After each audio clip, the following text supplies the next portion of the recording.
Gunung Kidul, 1990.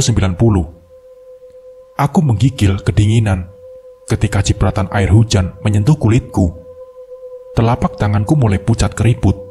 Kaki pun sudah basah sejak tadi. Namun, hujan tak kunjung reda, malah makin liar, disertai angin dan kilatan petir. "Ayo Kit, kita nekat pulang aja. Ini sudah malam," ucap Rahmat setengah memaksa. "Sabar Mat, sebentar lagi juga berhenti," sahutku, lalu spontan menunduk ketika ada cahaya kilat menyambar. "Nanti kita kemalaman Kit, ini sudah sepi banget loh," ucapnya kembali memaksa. Aku tak menggubris rengekannya. Aku masih tetap berdiri sambil bersedekap menengadah menatap rintik hujan. Malam itu, kami dua orang remaja usia belasan tahun sedang dalam perjalanan pulang seusai menonton sebuah pertunjukan layar tancap di desa sebelah. Tapi di tengah perjalanan, tiba-tiba turun hujan yang sangat deras hingga menghambat langkah kami dan memaksa kami berteduh di emperan sebuah warung yang sudah tutup. Jalan setapak yang mengarah ke desa kami pun kini nampak gelap dan becek. Memang di daerah kami belum seluruhnya dialiri listrik, menciptakan suasana gelap gulita ketika hari telah malam. Itu sebabnya Rahmat cepat-cepat ingin pulang, karena dia termasuk anak yang penakut. Apalagi dalam beberapa bulan terakhir, di sekitar wilayah ini ada kejadian yang cukup membuat geger. Beberapa kali terjadi pencurian mayat di sejumlah lokasi pemakaman yang berbeda, membuat penduduk sekitar menjadi resah, hingga dilakukan siskampling, terutama beberapa area pemakaman. Akhirnya setelah beberapa saat, hujan deras mulai jinak dan berubah menjadi gerimis. "Sudah mendingan nih Kit, ayo cepetan," ujar Rahmat yang langsung melangkah tanpa menunggu persetujuanku. Aku pun mengikutinya dan segera mensejajarkan langkah di sampingnya, menembus rintik gerimis disertai hembusan angin yang membuatku makin menggigil. Beberapa kali Rahmat terpeleset akibat salah memilih langkah karena berjalan terburu-buru. Jalan setapak berupa tanah merah ini memang jadi sangat licin ketika basah terguyur air hujan. Setelah beberapa saat berjalan, kami kaget melihat jembatan kayu yang menghubungkan kedua desa nampak hilang, tenggelam di telan derasnya air sungai yang meluap. "Aduh, bagaimana ini Kit? Kalinya banjir," teriak Rahmat dengan nada khawatir. Aku tak menjawab, cuma bisa termenung menatap derasnya air yang menderu di hadapan kami. "Ya mau bagaimana lagi? Terpaksa kita mutar lewat hutan sana," jawabku sambil menunjuk ke satu arah. "Gila kamu, nggak mau ah," balas Rahmat dengan nada sedikit sewot. "Lah terus bagaimana? Masa kita mau nunggu kalinya surut? Bisa-bisa malah sampai pagi," jawabku coba mendebat. Rahmat cuma bisa diam. Aku tahu dia tak setuju dengan pendapatku, tapi situasi membuat dia tak punya jawaban lain. Malah bengong. "Ya sudah ayo," ajakku sambil berbalik badan meninggalkan Rahmat yang masih nampak tak ikhlas. Terpaksa, kami kembali ke jalan tadi dan berbelok arah menuju hutan yang menjadi pemisah antara desa kami dengan desa sebelah. Memang harus kuakui, jalan menuju hutan ini sangat berbeda. Tak ada lagi deretan rumah penduduk. Sepanjang jalan yang kami lalui, hanya ada jajaran pohon besar dan semak-semak belukar yang lebat hingga kadang menutupi jalan. "Kita balik aja deh Kit," ucap Rahmat tiba-tiba sambil memperlambat langkah hingga akhirnya berhenti. "Gimana sih? Udah tanggung nih. Itu hutannya sudah dekat, kok malah mau balik?" sahutku protes. Rahmat cuma terdiam sambil menatap nanar ke arah hutan gelap yang beberapa belas langkah lagi ada di hadapan kami. "Ayo cepat, aku sudah kelaparan ini," bentakku sambil berbalik badan melanjutkan langkah. Rahmat dengan terpaksa mengejarku yang kian menjauh. Hingga beberapa saat kemudian, kami tiba di mulut hutan dengan jajaran pohon besar bagaikan sebuah pintu gerbang. "Nyalakan sentermu Mat," pintaku sambil meraih senter kecil yang terbungkus plastik yang sejak tadi ada dalam saku. Rahmat pun menurut. Akhirnya, kami masuk menyusuri jalan setapak yang membelah hutan dengan bantuan cahaya redup dari senter di tangan kami. Akibat minimnya penerangan, beberapa kali kami tersandung akar pohon yang melintang di beberapa bagian jalan.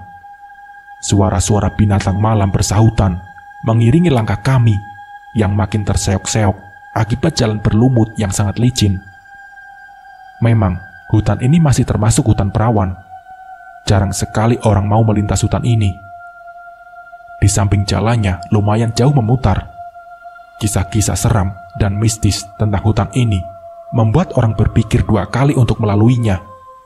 Jangankan malam hari, saat siang hari pun, hutan ini sudah mampu memamerkan keangkerannya yang sanggup membuat orang merinding. Serak, serak, terdengar suara daun bergesek di balik semak-semak yang membuat kami spontan menghentikan langkah. "Apa itu, Git?" jerit Rahmat sambil bersembunyi di balik punggungku. Langsung kuarahkan senter ke sumber suara tadi, dan terlihat seekor ular bergerak merayap, menjauh menghindari sinar senterku. "Cuma ular, kamu jangan terlalu panik begitu, Mat. Biasa saja," kata orang tua. "Kalau lewat daerah seperti ini, jangan berpikir yang aneh-aneh. Nanti malah ketemu demit beneran loh," sahutku, sedikit menasihatinya. "Us, lah itu, kamu malah nyebut-nyebut," sahutnya sambil mendelik. Aku cuma nyengir. Lalu kemudian, kami kembali melanjutkan perjalanan yang belum sepertiganya kami lalui.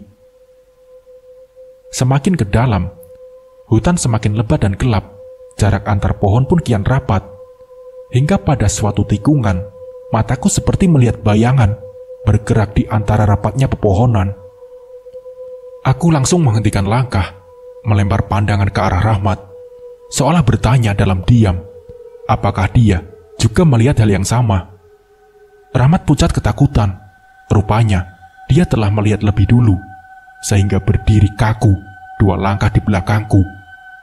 Aku menaruh jari telunjuk di depan mulut, memintanya untuk diam saat Rahmat seperti hendak bertanya.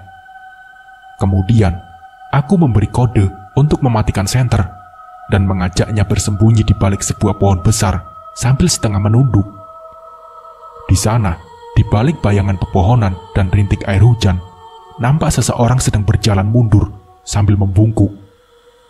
Aku yang mengintip dari balik pohon besar, jadi penasaran kenapa dia berjalan seperti itu. Sempat terlintas dalam benakku kalau itu perwujudan dari demit hutan, tapi dari gerak-geriknya, aku yakin kalau dia manusia. Rahmat hanya berani mengintip dari belakang punggungku sambil membenamkan kepalanya hingga cuma nampak mata dan keningnya saja.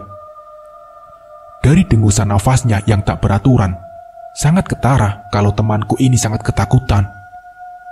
Namun sialnya, ternyata kami salah pilih tempat sembunyi.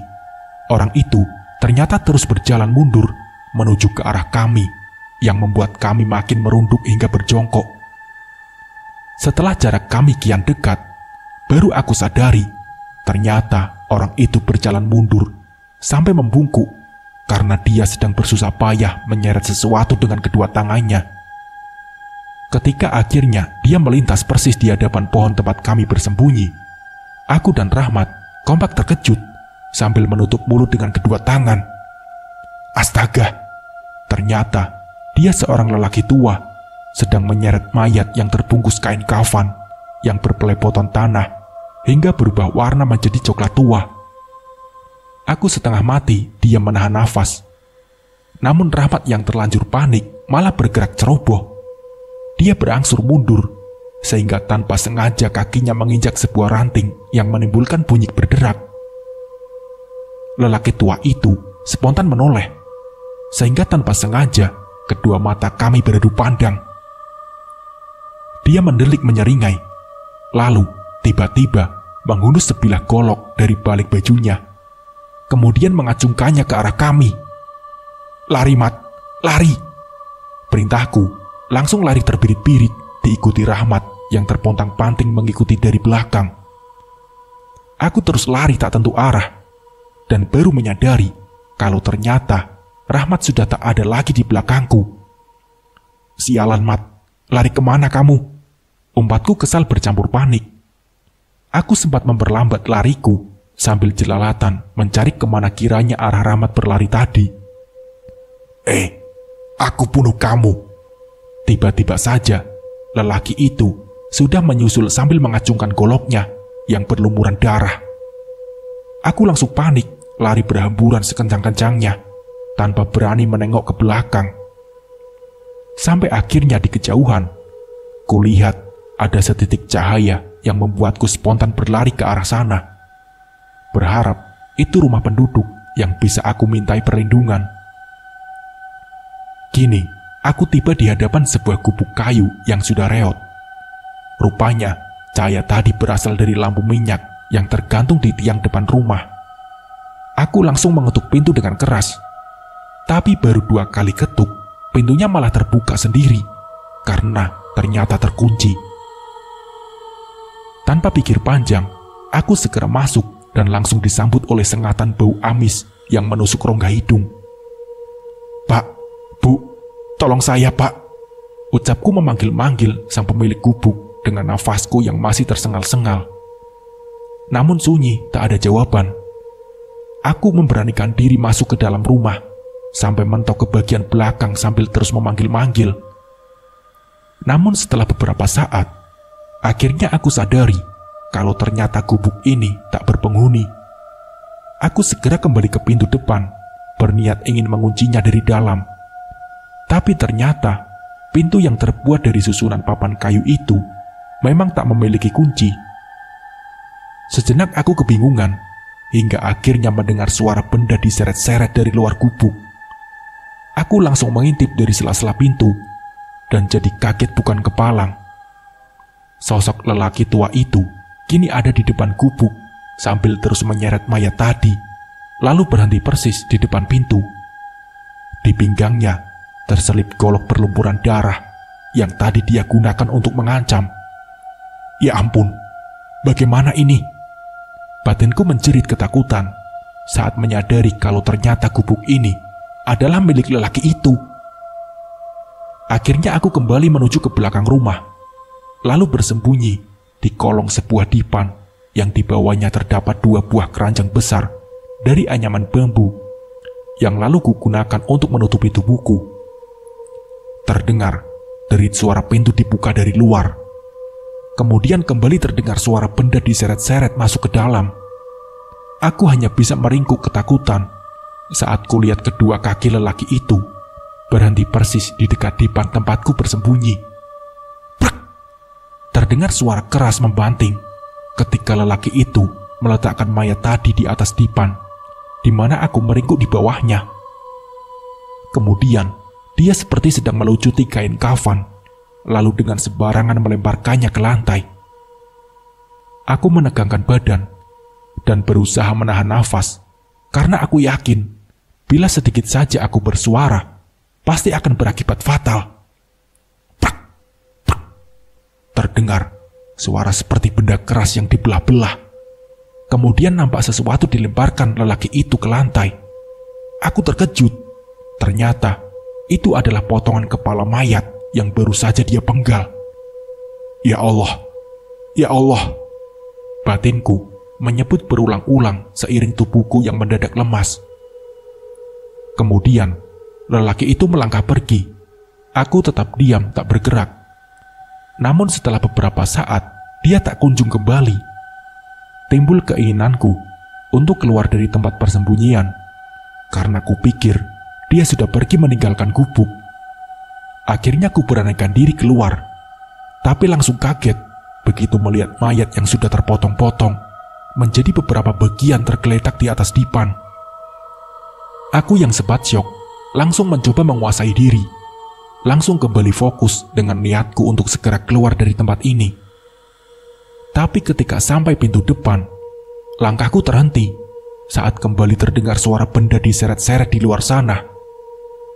Aku coba mengintip lagi, dan ternyata lelaki tua itu kembali datang sambil menyeret tubuh seseorang yang bersimbah darah. Astaga! Dadaku berdegup kencang, leherku tercekat, Kakiku bergemetar, nyaris tak kuat berdiri ketika ku kenali sosok tubuh yang diseret lelaki itu. Rahmat, Rahmat. Aku cuma bisa mengintip sambil menangis tanpa suara ketika lelaki itu menggali lubang dan melemparkan jasad Rahmat yang sudah tak bernyawa ke dalamnya. Tapi saat lelaki itu sedang sibuk menimbun lubang, mendadak dia menengok ke arahku, seolah merasa kalau dia sedang diintai. Spontan, aku menunduk, lalu berangsur menjauh dari pintu, dan segera kembali bersembunyi di kolong dipan. Tidak lama kemudian, lelaki tua itu menyusul masuk ke dalam, dan seperti sedang memastikan kalau tak ada orang lain di tempat ini. Aku sedikit lega saat melihat kaki lelaki itu melangkah menjauh, tapi ternyata dia tak keluar dari gubuk. Dari tempatku sembunyi, aku melihat dia sibuk meletakkan dan menyusun beberapa benda di lantai. Walaupun sedikit terhalang, namun aku bisa melihat lelaki itu mondar-mandir, menaruh semua potongan tubuh mayat tadi di atas sebuah tikar pandan yang tergelar di lantai. Selanjutnya, dia meletakkan tunggu dupa yang langsung dibakar dan segera mengepulkan asap pekat. Dia lanjut duduk, bersila di hadapan potongan tubuh dan bakar dupa itu, lalu fokus merapalkan mantra-mantra yang aneh sambil memejamkan matanya. Kemudian, dia melakukan hal gila yang hampir saja membuat isi perutku keluar karena jijik. Dia menyayat dan memotong daging mayat itu, lalu memakannya mentah-mentah. Setelah selesai, lalu dia melakukan sebuah gerakan aneh. Dia menanggalkan seluruh pakaiannya, lalu ambil posisi merangkak, kemudian bersujud sangat rendah sambil terus merapalkan mantra-mantranya. Dengan mata kepalaku sendiri, aku melihat tubuh lelaki itu bergetar, menggeram-geram sambil mencakar-cakar lantai. Geramannya makin keras, seiring getaran tubuhnya yang kian hebat. Lalu terjadilah sesuatu di luar nalar. Laki-laki itu perlahan-lahan berubah wujud. Satu persatu kaki dan tangannya jadi menghitam dan berbulu. Lalu disusul tubuhnya yang ikut berubah. Diakhiri dengan mulut dan hidungnya yang jadi maju dan kemudian langsung melolong. Dia melolong panjang bersamaan dengan dirinya yang telah berubah menjadi seekor anjing hitam, bertubuh kurus tinggi dan menakutkan. Gila, gila. Aku tak percaya dengan apa yang baru saja kulihat. Anjing hitam itu mendengus, lalu dengan rakus melahap semua potongan daging mayat yang ada di atas tikar. Bunyi gemelutuk tulang beradu dengan giginya ketika dia memakan habis semua daging hingga hanya tersisa tulang-tulang. Setelah selesai, dia mendengus, lalu melolong panjang, kemudian melompat keluar gubuk. Aku masih terpaku setelah melihat semua kegilaan yang baru saja aku saksikan. Tapi kemudian akal sehatku kembali mengatakan bahwa ini saat yang tepat untuk keluar dari tempat ini. Aku bergegas merangkak keluar dari kolong dipan, lalu berjalan perlahan sambil berjinjit, sembari mengawasi pintu gubuk yang kini terbuka lebar. Saat aku berhenti di depan pintu, mengintai apakah anjing jadi-jadian itu masih ada di sekitar sini. Setelah yakin kalau situasi aman, aku langsung berlari sekencang-kencangnya, meninggalkan gubuk itu tanpa menengok lagi. Entah sudah berapa jauh aku berlari, hingga berkali-kali terjatuh dan tergelincir. Aku sudah tak peduli lagi. Bagiku yang terpenting, sebisa mungkin menjauh dari gubuk terkutuk itu. Ya Allah, tolonglah aku. Batinku memohon meminta perlindungan yang maha kuasa. Dan seketika doaku terjawab. Ternyata aku berlari ke arah yang benar. Di kejauhan, mulut desaku sudah terlihat. Sejumlah cahaya obor yang nampak di ujung sana bagaikan pemandu arah di tengah gelapnya hutan. Tapi tiba-tiba aku mendengar lolongan panjang dengan dengusan nafas memburu, diikuti derap lari cepat menyusul di belakangku. Ya Allah, ya Allah, anjing jadi-jadian itu mengejar. Dengan sisa tenaga dan keinginan untuk bisa selamat, Kupaksakan berlari lebih kencang dari sebelumnya. Aku terus memaksakan kakiku, mengabaikan rasa perih dan ngilu di telapak kakiku yang berlari tanpa alas. Tujuanku cuma satu, aku harus bisa sampai ke sana sebelum makhluk mengerikan itu berhasil menerkamku. Tapi anjing siluman itu kian dekat, hingga sebentar saja jarak kami tinggal beberapa belas meter lagi. Tolong, tolong! Aku berteriak sekuat tenaga dan berhasil memancing perhatian beberapa orang yang sedang berkumpul sambil memegang obor. Ya Allah, itu Sigit! Teriak salah satu dari mereka yang ternyata mengenaliku.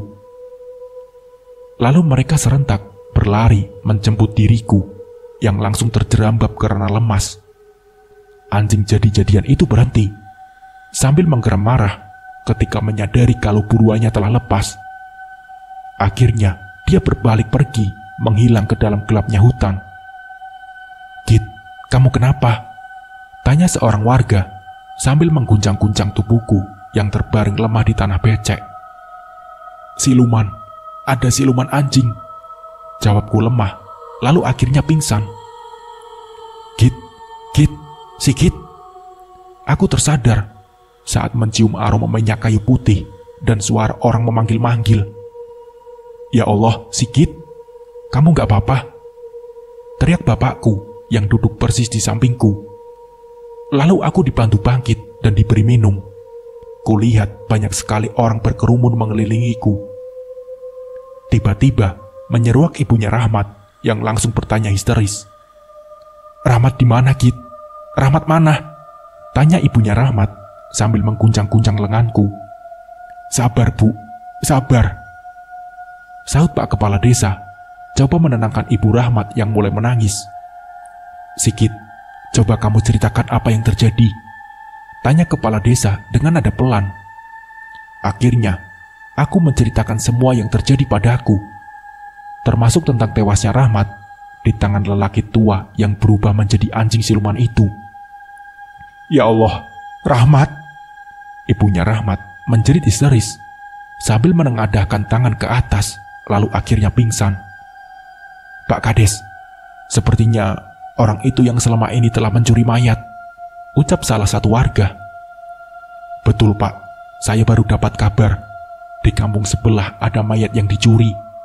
Dan mayat itu juga mati di hari Selasa Kliwon, sambung lelaki yang ada di sebelahnya. Sepertinya begitu. Dari cerita Sigit barusan, jelas-jelas orang itu penganut ilmu hitam. Jadi, kita tidak boleh gegabah, karena dia sangat berbahaya, sahut Pak Kepala Desa menambahkan. Akhirnya, saat itu juga, warga berbondong-bondong mendatangi gubuk di tengah hutan itu. Aku yang diminta sebagai penunjuk jalan, dipapah oleh bapak, dibantu warga yang lain. Sesampainya di tempat itu, mereka langsung kaget begitu menemukan tulang belulang dan semua benda sisa ritual lelaki misterius tadi. Akhirnya, gubuk itu diobrak-abrik dan dihancurkan, kemudian langsung dibakar. Tapi tiba-tiba saja, mataku menangkap dua buah sinar terang yang bersembunyi di balik gelapnya hutan. Itu dia anjingnya. Spontan, aku berteriak sambil menunjuk-nunjuk. Bagai dikomando, seluruh warga langsung memburu merengsek sambil berteriak-teriak marah. Tapi setelah sekian lama menyisir hutan, mereka tak mampu menemukan anjing jadi-jadian itu. Dia bagai hilang tanpa jejak.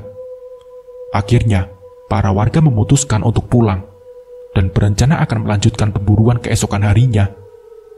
Jenazah Rahmat yang telah dievakuasi segera dibawa pulang untuk diurus dan dimakamkan secara layak. Sesuai rencana, keesokan harinya, warga desaku dan juga warga desa sebelah bersama-sama mencari dan memburu anjing jadi-jadian itu di dalam hutan. Tapi setelah melakukan pencarian selama beberapa hari, anjing siluman itu tak dapat ditemukan. Lalu, dengan bermodalkan keterangan dariku tentang ciri-ciri lelaki itu, mereka belusukan ke beberapa desa sekitar, tapi hasilnya tetap nihil. Akhirnya pencarian pun dihentikan, dan lelaki tua misterius itu tak pernah bisa ditemukan. 10 tahun berlalu, Aku termenung, menatap keluar dari jendela kereta. Pikiranku melayang kemana-mana. Hamparan sawah dan pepohonan hijau di luar sana tak mampu menutupi rasa gundah bercampur was-was dalam hatiku. Bapak sakit, Kit. Pokoknya kamu harus cepat pulang. Teringat ucapan ibu dari percakapan telepon kami kemarin.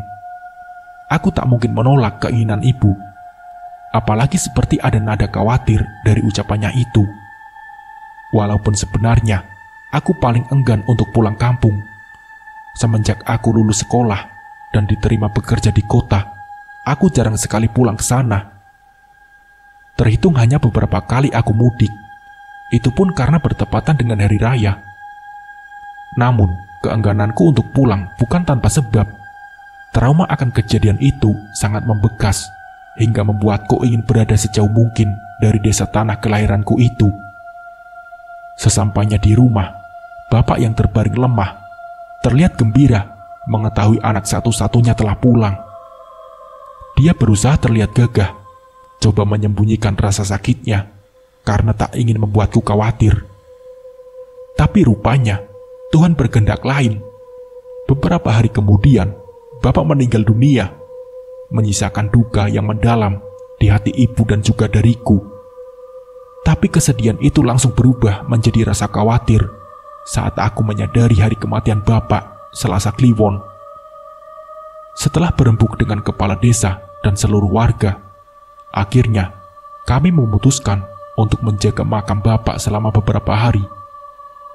Setelah melakukan beberapa persiapan, secara bergantian kami menjaga makam bapak. Kami membagi jatah jaga dalam beberapa kelompok, dan aku sebisa mungkin ikut dalam setiap kelompok jaga. 2 hari pertama kami lalui dengan aman tanpa ada gangguan. Di hari yang ketiga, aku yang selalu ikut jaga sejak hari pertama bersikeras untuk terus ikut walaupun ibu telah memintaku untuk beristirahat. Malam itu, suasana pekuburan terasa sunyi. Aku dan beberapa warga yang ikut bertugas terlibat obrolan ringan demi mengusir rasa kantuk. Tapi ketika jam menunjukkan pukul 1.00 dini hari, tiba-tiba saja semua orang terserang rasa kantuk yang amat sangat, dan aku pun juga merasakannya. Satu persatu orang bertumbang tertidur. Namun, aku mencoba menguatkan tekad untuk tetap terus berjaga. Lalu tiba-tiba ada suara lolongan.